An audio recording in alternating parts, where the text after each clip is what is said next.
Mon nom est Claude Cloutier. Je suis cinéaste d'animation à l'Office national du film.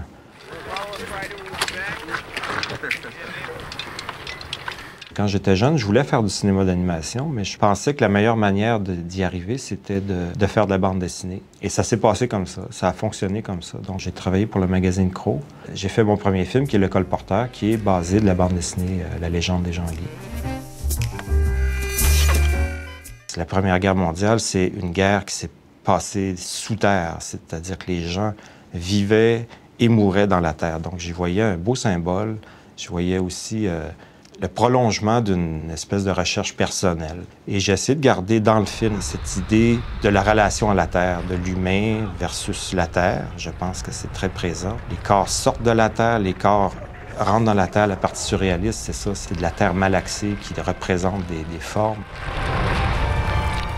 Je me sers de vieilles images de la Première Guerre mondiale que beaucoup de monde ont vues et revues. J'essaie de leur donner une deuxième vie par un nouveau traitement. J'ai aussi fait un tournage d'un jeune soldat pour avoir des plans complémentaires, pour faire une histoire cohérente. On a trouvé les costumes, on a trouvé la vraie arme qui était utilisée dans la Première Guerre mondiale.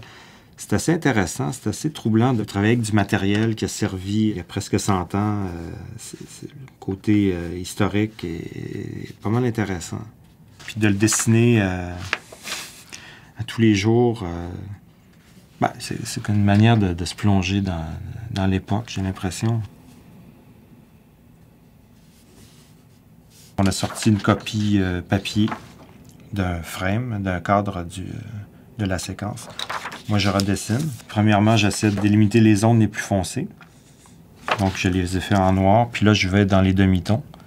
Donc, avec de l'encre de Chine diluée avec de l'eau.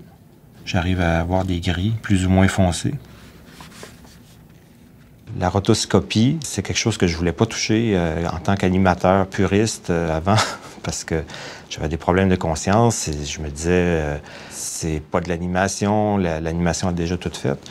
Puis en jouant avec ça, je suis tombé en amour avec la rotoscopie parce que c'est quelque chose de très rapide, mais c'est quelque chose aussi qui permet une interprétation stylistique bien intéressante. C'est-à-dire que comme tu n'as pas à te soucier de l'animation, du réalisme du mouvement, tu peux te concentrer sur l'interprétation d'une image. J'ai le souci d'essayer d'avoir du style, par contre. Tout le temps, d'avoir une espèce de gestuelle, un peu comme la calligraphie japonaise ou quelque chose. C'est juste une gestuelle, c'est fait assez rapidement au pinceau.